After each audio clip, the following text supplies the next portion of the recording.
سلام الزينات، واش راكم؟ لاباس؟ ان شاء الله تكونوا كامل بخير وعلى خير. حبيباتي، اليوم جيتكم شخشخت بوسعاده. واش نقول لكم مع هذيك البنه؟ تسمى لازم تجربوها باه تذوقوا البنه تاع بوسعاده.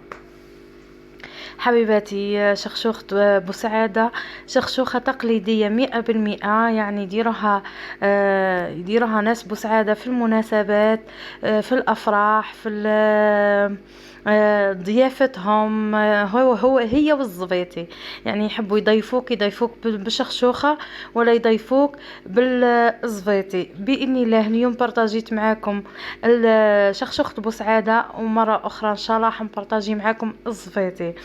اذا حبيباتي، شحال نقول لكم؟ ما تنسونيش من تشجيعاتكم وتعاليقكم الزينه اللي دايما نقراها وتفرحني ياسر ياسر ياسر. حبيباتي، نبداو اول شيء ان نجيبوا الطروفه تاعنا تاع الدجاج، يعني المتوفر عندكم. تحبوا تخلطوا الدجاج مع اللحم، خلطوا كيما تحبوا انتم. انا حطيت الدجاج يتقلى من الخطره الاولى، وكاين لمسات عنابيه فهمتوا؟ يعني مش راح نجيب لكم الوصفه 100% تاع بوسعاده، لكن راح تكون فيها لمسات شويه عنابيه. اذا حبيباتي، لهنا كما شفتوا درت الدجاج، ومن بعد جبت يعني تكتروا من البصل، لازم تكتروا من البصل. درت البصل وكزبر اخضر، ودرت فلفل احمر دريس كما راكم تشوفوا. خليت الدجاج يتقلى مليح، ومن بعد ضفت له البصل هذاك والثوم ودرك راح نديروا التوابل. درت الكزبر، درت زرعت البسباس، ودرت الفاح تاع مرقه حمراء البنات تاع بوسعاده. يعني تحبوا تضيفوا فلفل اسود ضيفوا.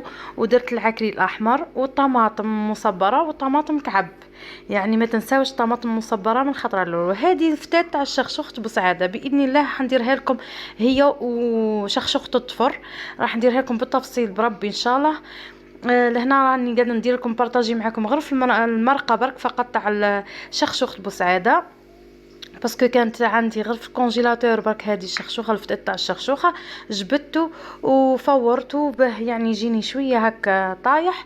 اذا البنات، وبعد ما لبات المرقه تاعي راح ندير الفتات تاع الشخشوخه، ونصب عليه المرقه وهي سخونه هكاك، ونخليها تتشرب. عقد ما تتشرب عقد ما نزيد نصبوا لها المرقه، وما ضروش تحركوا فيها ياسر به ما تجيكمش العجينه معصده.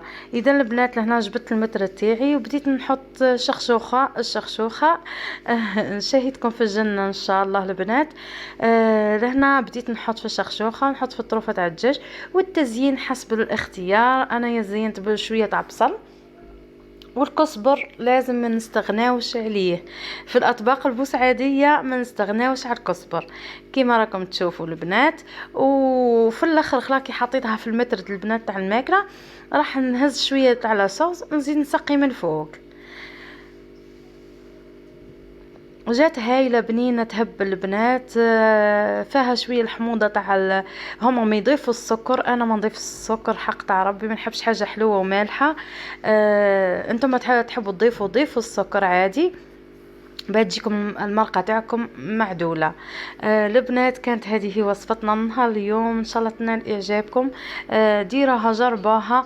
ناس عنابه يعني الفتات تاعها راح نديروا سميد وملح وماء نلمو كيما الشخشوخه تاعنا تاع الطفر، بصح هذا راح نرقوه كيما الفطير تاعنا تاع النابه. ما نرقوهوش ياسر كيما الفطير تاع النابه، ومش راح نخشنوه ياسر. اذا حبيباتي، كانت هذه وصفتنا نهار اليوم. في امان الله، نحبكم.